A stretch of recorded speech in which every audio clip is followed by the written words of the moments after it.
Thanks to AG1 for sponsoring this video. Some of my earliest and fondest memories are watching This Old House on the couch with my dad. That show inspired me so much that I just spent the last year and a half remodeling my own house, and this almhouse is coming to an end. I'm no Tom Silva, but I think we did pretty good.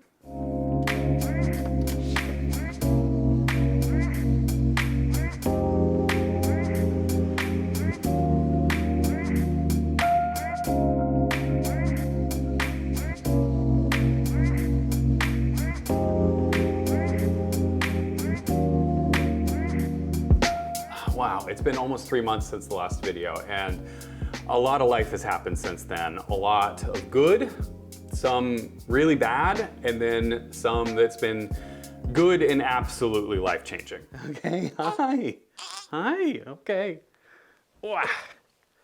Well, first off, meet my daughter Maeve. She was born in December, and she's happy and healthy, and so is Ashley. We're both doing great, and we're just excited to be parents. We took the first month and relaxed and learned how to be parents, and it was great. She's doing awesome. We love her, and she's amazing. Do you want to do a close-up of her? Right on cue. Well, and update number 2 is we moved into the house. Maeve kind of forced her hand. It was the day that we got home from the hospital. We just moved straight in here. Was the house done? Not really. We were missing a lot of key things. We were missing some furniture, missing doorknobs. We actually had our friends come out and tape the windows with paper because we were missing shades. And between diaper changes and bottle feedings, we've been slowly putting the house together. Now, I owe you guys a tour of the house, and you submitted hundreds of questions between Patreon, Instagram, and YouTube. And I actually filmed a walkthrough 2 days before Maeve was born, answering all those questions. And it's kind of interesting because now the house feels a lot different. Now that there are 5 life forms living in here, it's changed a lot. And so I'm gonna add on to that another slight walkthrough, just showing you what we've improved since then. What's working, what's not, what furniture I envision building for this space. But I also wanna show you some of the old photos of this house when I first bought it, because it's been remodeled twice and you're not gonna believe what it looked like before.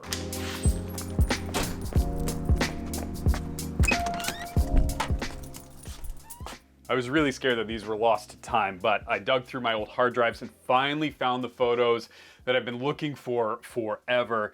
They still exist, thankfully, because this tells the full story of where the house started. So I haven't shown you all images of the house when I first bought it. I have not seen these photos in 10 years. My dad, who was instrumental in getting this place, called it a bit of a shithole. And I think he was kind of right.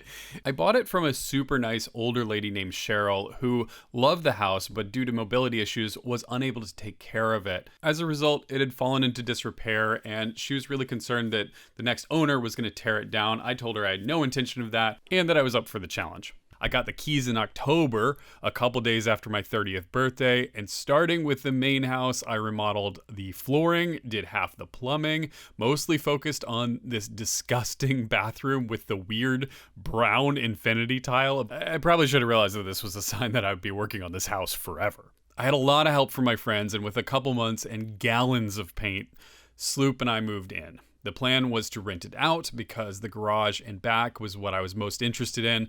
Plenty of space to build my dream workshop, and a 500 square foot living space above that was also a shithole, but a shithole with a ton of potential.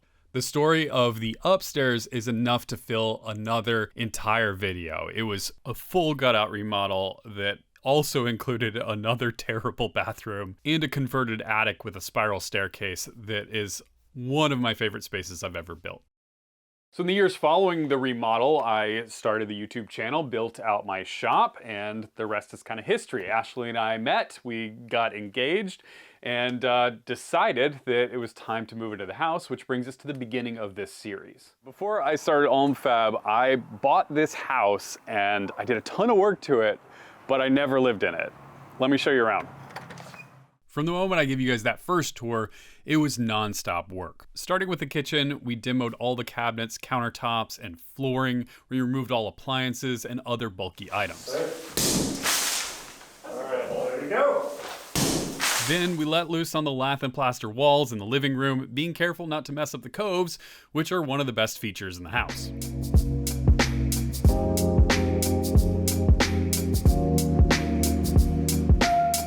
Well, there's no turning back now. The main thing that wasn't working was the wall between the kitchen and the living room. It felt too closed off, so it had to go. After building a couple temporary walls, Luis, who I had hired to help behind the scenes on the website and the channel, turned out to be a solid handyman too. Together, we knocked out the old wall and installed a new beam. Luis was a massive help. Okay, 1, 2, 3. I'm free. So am I. And he's the one that suggested we move the furnace into the attic and get rid of the old chimney. Two projects that massively added space to this 900 square foot house.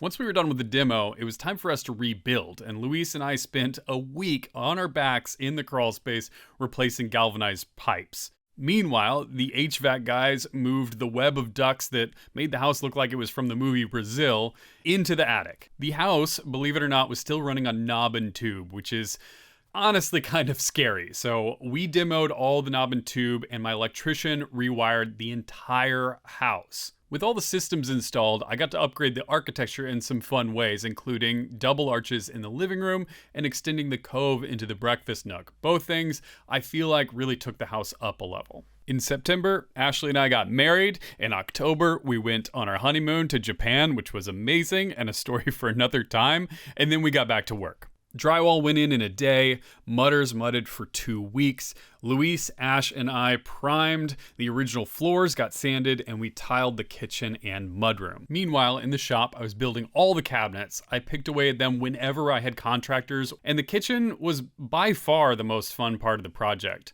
Woodworkers Source supplied me with gorgeous white oak for the fronts, and I did my best to make the most of them. I think I'm proudest of the Peninsula, but the whole kitchen exceeded my expectations. Since the last time you saw the place, some major additions have arrived. The countertops were installed, and I was fascinated by this crazy 3D plotter that this guy used to measure them out. The countertops arrived a week later, and I went with an engineered quartz with some veining that makes it look like marble, but less upkeep. Thank you.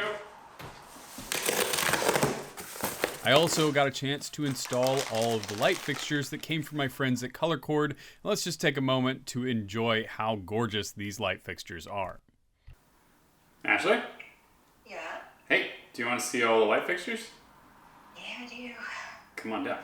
In the hallway, this goes in the bathroom. Nice. This goes right there, the sconce. With the globes. Yeah, that's our bedroom. Oh, I love Which I it. think looks gorgeous. These are so beautiful too. And these are all the kitchen.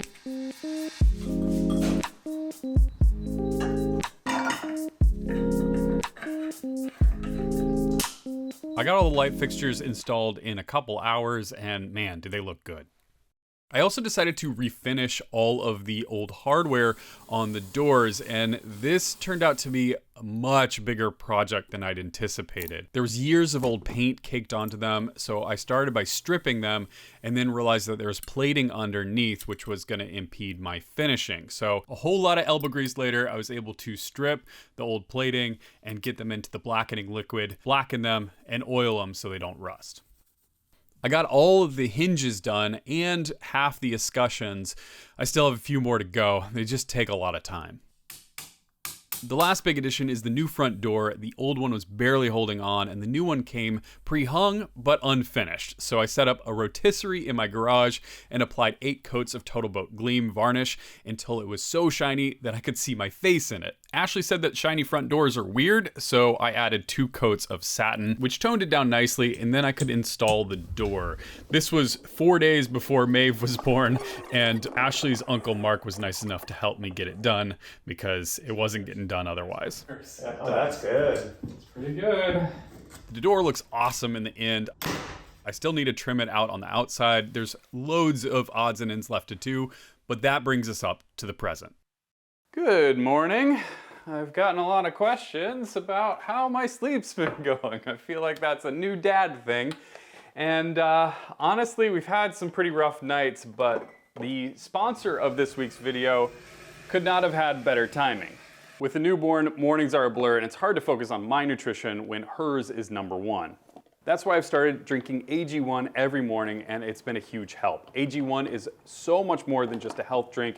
It combines a multivitamin, probiotics, and a blend of superfoods into just one scoop, which makes getting essential nutrients easy even on the busiest days. It's part of my daily routine now. One scoop, mix it with water, and I already feel like I'm doing something good for my body. AG1 supports my energy levels, it helps with digestive regularity, and it gives me peace of mind knowing that I'm getting those daily micronutrients that are so easy to miss. If you're looking to prioritize your health this year, there's no better time to start. Visit drinkag1/MichaelAlm or use the QR code on the screen to get $20 off your first subscription. Thanks AG1 for sponsoring this video and for making my mornings a lot easier. Right on cue. All right, I'm gonna go check on her. So I got a lot of questions from you guys on Instagram, on Patreon, as well as on YouTube, and I'm just gonna do a tour based on the questions that you guys asked. First question that I got from Hendrix Industries is, which part of the remodel did you underestimate the most? The design really took the most time. That's something that was really hard for me to express in videos, but it's something that was constantly in the background. The way that I figured out how to finalize decisions was to be like, okay, what do I know? I know that I want the sink in front of the window, and I know that I don't want to see the fridge from the front door. So we have the sink in front of the window, fridge here.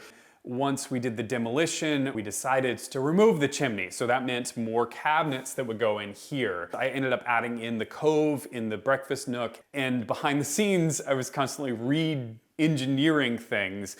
And I think it's for the best, and I kind of like that it was an organic process, but it's definitely not the fastest way to build. My good friend Matt, who fixes things, asked, what's something that you would hire out next time around? This tile floor was, it took way longer than expected. Luis and I both spent a solid week in here, and I spent probably a week after that working on it, thinking about the math of like what I would do with an extra 2 weeks. You know, I could have built a piece of furniture in that time. I could have done something really cool for the channel. And it just felt like at the time while I was doing it, I'm like, ugh, I probably should have hired this out. So I've gotten this question from dozens of people, why I didn't choose a panel-ready fridge and panel-ready dishwasher. I'll be honest, part of it came down to expense, that they are more expensive to get less of an appliance. But part of it is that I actually like, in this small space, to have reflective surfaces because it doesn't feel quite as small. Also, if you've ever installed a panel fridge, they are a pain, and it's really hard to get them super flush, and you're gonna lose dimension. Like right now, this door is functional. If you have a panel fridge that's perfectly flush to this, how much storage space are you losing? This is from the Patreon. Eric Pritchett asks, I noticed you used just glue and clamps for the kitchen cabinet fronts. Is this enough to prevent warping? Solid wood cabinet doors is a pretty rare thing.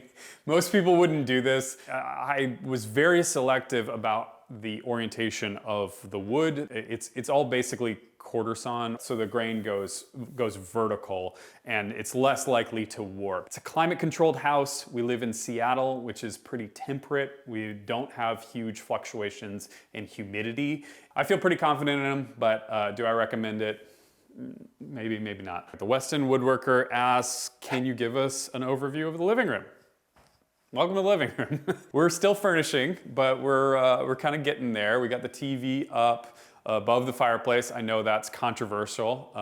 This is a frame TV, so it's gonna look like a piece of art, which will be nice. The fireplace hasn't changed since last time you guys saw it. That is a big project, and it's gonna wait until things have settled down after we have the baby and everything. And then over here, we've got, you know, seating behind the bar. We still need a good set of bar stools. Probably gonna do a low sort of console here, and then do an art wall. We've got the archways. I love the archways, so happy with them. Kind of an homage to old Seattle apartments. Spending my 20s and 30s here in Seattle, I've always wanted to have an archway in the house. Because remember, we stole this space from the closet behind. So we are gonna do some sort of built-in project in here. New front door. That old front door was driving me insane. That thing was so ugly. Some new hardware on.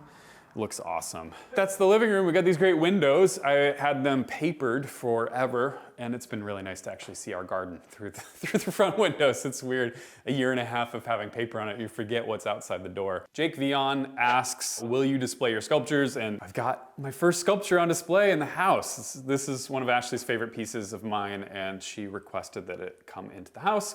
It's a set of barn owl wings that I made out of wood veneers. Hyperactive Joe, what's your favorite color? We should talk about the ceiling. This is Ashley's idea, and I resisted it for a really long time, and I freaking love it. I think it's one of the coolest things that we did in this house, and it's such a simple thing, and the painters did an awesome job. We got these color cord fixtures to kind of match, and then the painters even painted the vent cover to match the ceiling.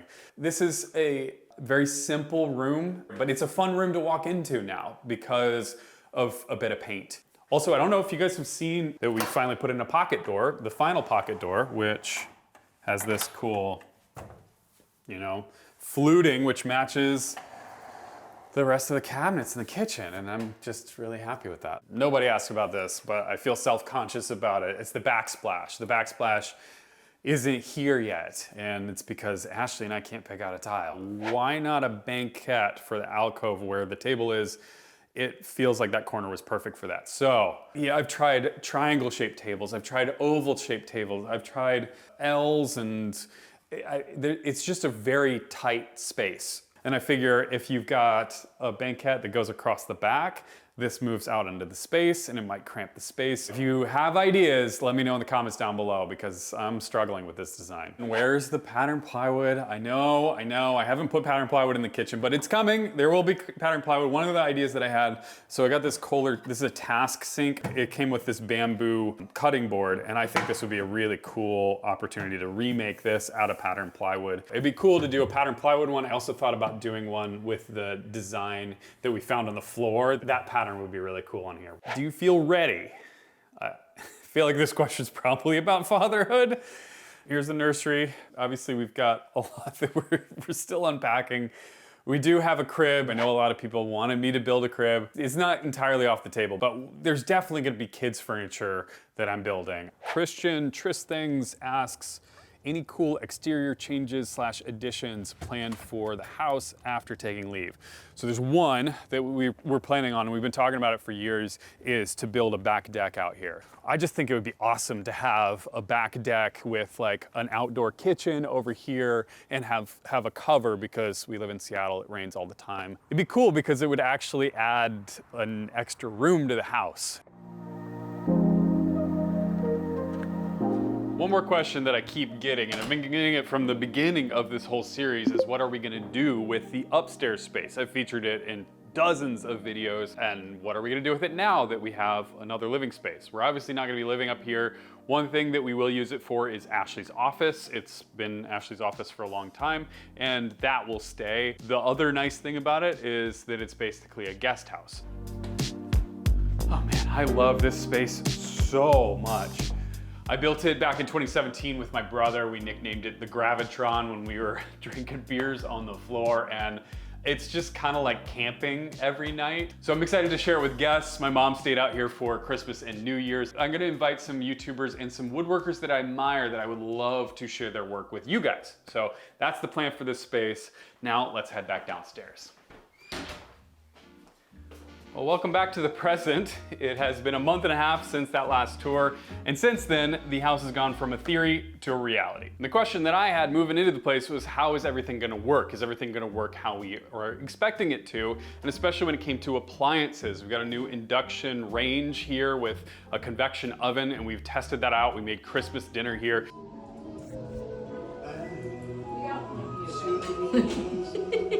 It's a nice scene in here. Very nice. We got Swedish meatballs. It was fantastic. Vent hood works like a charm. The fridge is awesome. Things just don't go bad in here. It might just be that I've never had a new fridge, but it's incredible. I love the climate controlled drawer as well as having the freezer down below. The big sink is awesome. We use it for all sorts of stuff, especially cleaning bottles, but we also bathe Maeve in here. Try and say that 10 times fast. The dishwasher is also working great, way better than the one we have upstairs, and it's gotten some mugs cleaner than I've ever seen. It's kind of making me question how clean my dishes were before. The layout is great, everything's working really well, drawers are awesome, we've got plenty of space. And oh, I want to give a shout out to Luis for picking out all of the appliances. He did all the research, and I've got them listed down below if you're interested. What happened to Luis? Where did he go? After the tile floor install, that was his last week. He got offered a job that he couldn't refuse, and I feel great for him. I miss him for sure. He was a huge help, both behind the scenes and with this remodel. He had a baby girl, Lily, and I am hoping that Lily and Maeve will be good friends. Now beyond the kitchen, the rest of the house is coming together too. We've got more artwork, and Maeve's room I'm thrilled with. We still have some plans for things to do in here, some artwork that's gonna go up, but it is very comfortable and really relaxing and great for Maeve. She's not sleeping in here yet. She's sleeping in our bedroom for the time being. And our bedroom is really cozy. I love the color that we picked out for it, and just in general, some of the decisions that we made. I never talked about this, but we did end up scraping all the old wallpaper off here and having this whole room skim coated, and it just looks 1,000 times better. I finally got the hall closet put together with shelves and everything, and it's perfect. We stole about half of the closet to make the alcove on the other side, and honestly, it's great because we're not gonna lose anything in the back, and we've got loads of storage in here.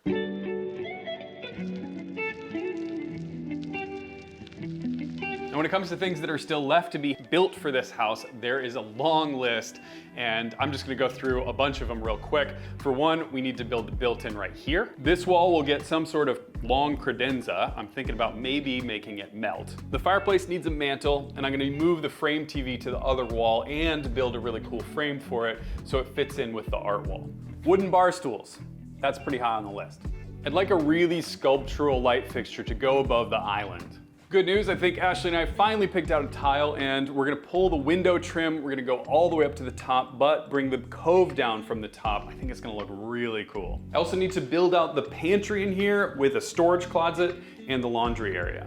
All those projects are gonna come with time, and then maybe in a year, I'll give you another tour of the house. So as much as I enjoyed working on the house, it was hard. And I'm really glad to be done with it. And I'm so excited to see what it looks like now and to live in the space. It really is a 10-year-old project that is finally being finished. And I just want to thank you guys for watching all the videos. And I know that I was just living out kind of a This Old House fantasy. It's not really the content that you guys expect from me. And I'm really, really, really thrilled to be back in the shop, making things for you guys, making things for me, making things like out of pattern plywood and walnut and brass and all sorts of cool stuff. Really excited for the new year. And well, sorry, here comes the sad part. We lost my dad last year, and this house was such a major part of his life too. He was so supportive of it. He is really the only reason that I was able to buy the place, and he came here and worked on it with me, and I miss him every day. So I know I'm not the only one to lose parents out there. If you know, you know, and it's really hard. It's been hard on our family, and he was an amazing guy. I hope to talk about him more in the future, but right now it's really, really hard to talk about him without losing it. So thank you everyone for supporting this project. Thank you everyone for supporting this project, supporting me, supporting my family. Thank you to the Patreon crew who have supported me in more ways than one. I really appreciate it. And thank you to the sponsors that have helped fund this whole project and make it possible for me to build this house for my family. Thank you to AG1 for sponsoring this video. I really have been drinking that stuff every morning, and I swear to God, it's giving me a lot more energy because it's not from getting any sleep. I hope you guys are well. I appreciate you, and I'll catch you on the next one.